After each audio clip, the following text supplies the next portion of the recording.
Hey guys, Julia here at Rockstar Mayhem, and I'm sitting down with Brian from Shadows Fall, an old friend. Yes. How are you feeling in your very packed bus? Yeah, feeling a little cramped in here, but feeling good. Kind of back in the hometown area today, out here in Connecticut, so it feels good. Always good to be in New England.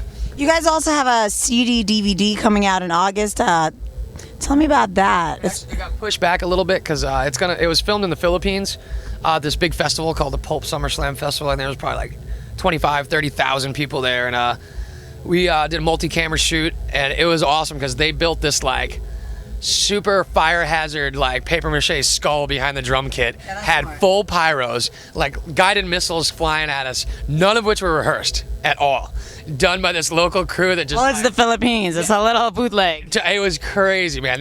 So we had no idea when things were gonna blow up. We just stayed away from those flash pots as much as possible. Were you afraid that like you're gonna have a Michael Jackson moment? I was totally terrified, but it all worked out. The footage is killer. You do see a little bit of fear in all of our eyes, though. You know.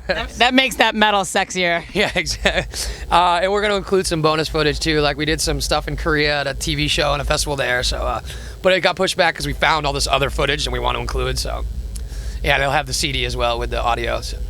I've been following you on Twitter, and you've been tweeting about all your fans, and you've had some weirdos. Tell me about some of the weirdo highlights of a fan. Yeah, we've signed a few prosthetic legs, like 2 in a row, which was crazy. Which is, the first one you're like, oh, that's cool, and then the second one comes like, is this becoming a trend? Like, is this the Shadows Fall MO? Are our fans losing limbs at an alarming rate?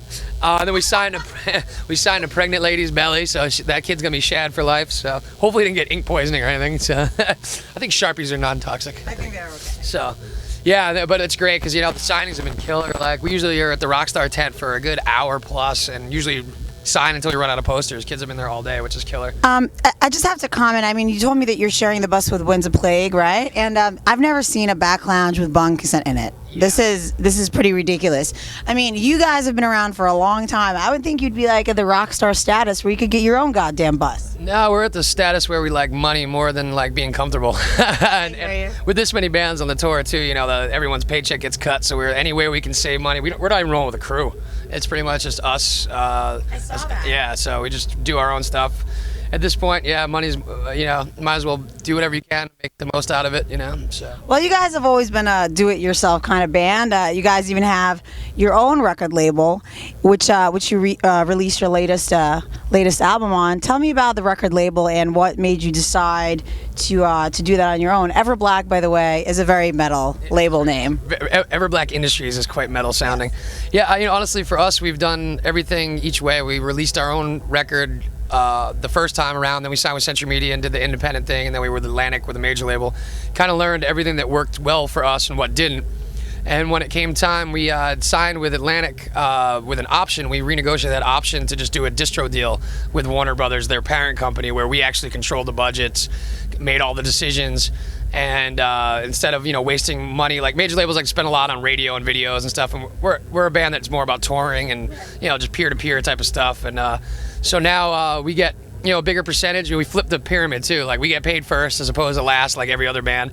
And with the music industry just kind of crumbling around us, we figured we might as well be proactive and try and do something to make a new business model instead of waiting to see what happened in the ashes afterwards. That's really smart of you guys. What are some bands that you have on your label, or what do you want to have on your label? Right now it's just us.